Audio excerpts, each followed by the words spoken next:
Hmm. Congratulations, Lando. Thank you very much.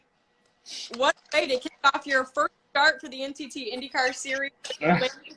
That's exciting, Bryce. It was very exciting. Like the whole build up to it's been pretty intense with a lot of practice sessions. Um, a lot of hours basically of practice and working with my engineers and the teammates. But it was tough still. Like Will was really quick in quali and practice, so I wasn't super confident. Like I knew I was gonna be pole and easily get the win. I knew Sage was really quick, but I'm not sure what happened to him. And Will was obviously really quick as well. So I knew I was under a lot of pressure. As you can probably tell, I was sweating quite a bit.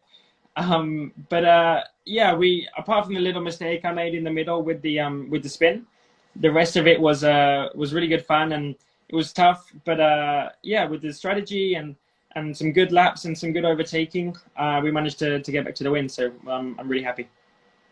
So once you pitted, you fell back, of course, due to the pit cycles. Really looking forward to watching.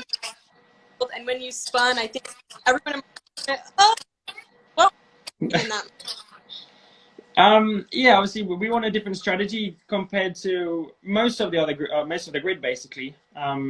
Me and Pato. So I had new tires with a bit more fuel than them, but fresh tires, which was important. So all I had to do was keep it clean and try and get past them after my first pit stop and after the caution. But yeah, I made that stupid mistake out of the last corner, which is really easy to make. I saw plenty of other people doing it, and I did it a lot in practice. So I just got a bit eager, a bit too greedy to try and get back to the front and kind of control the pace and get back ahead of Will. So yeah, I was just greedy basically, and tried to push too hard. And as soon as you push too hard on this program, it can obviously backfire very easily, like it did. So I was annoyed. I was pretty frustrated because I dropped back a lot, and that was the part of the race where I really had to try and get back into the lead or try and gain some time back on Will as he had track position. So yeah, I mean I was swearing a lot. I was even streaming. I mean I was swearing inside. I wasn't shouting it out so much, but it's annoying, when you put so much hard work in, and not just myself, but everyone in the team and my engineers, and I just make the stupid mistake of spinning like that. It becomes very frustrating. So yeah, we kept our heads down, kept pushing, and that was the crucial part. One of my favorite things about the challenge is that drive different other. Who were you against in IndyCar? I mean, there's a lot of them, to be honest. I mean, I got to race Colton again, and I haven't raced Colton in a long time. He was my teammate back in 2015 in Formula 4, and we had a lot of good fun together. And he's one of my good mates, so I was looking forward to racing him again. And he was just behind me after the pace car restart, so I was a bit wary that he was gonna do something stupid. But no, it was good fun. I guess a lot of the guys who are just a lot of the IndyCar drivers, just because a lot of them, some of them I raced against in the past from karting or different categories, but the people like Will or Scott as well from V8s, Felix, the majority of the drivers which I would probably never get an opportunity to race against in my career. If they're IndyCar and I'm F1 and we never swap or do anything together, then this is my only opportunity to really race against them and see what it's like. And it was good fun. Will was really fast. We're chatting on the team radio a bit and laughing, which was quite nice, even in the middle of the race. So we may have lost you. Join the IndyCar grid, join and race in the IndyCar, and yeah, race the majority. What are the chances we see you in an actual IndyCar race anytime soon?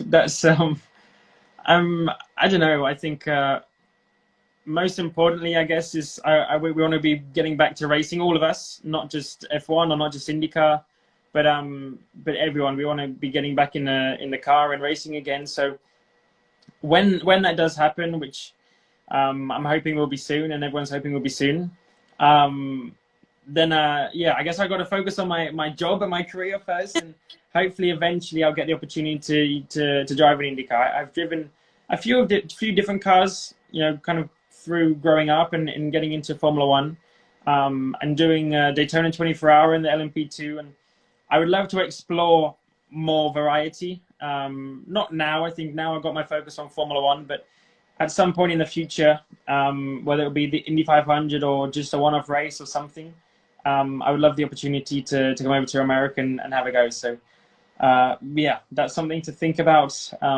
in the future.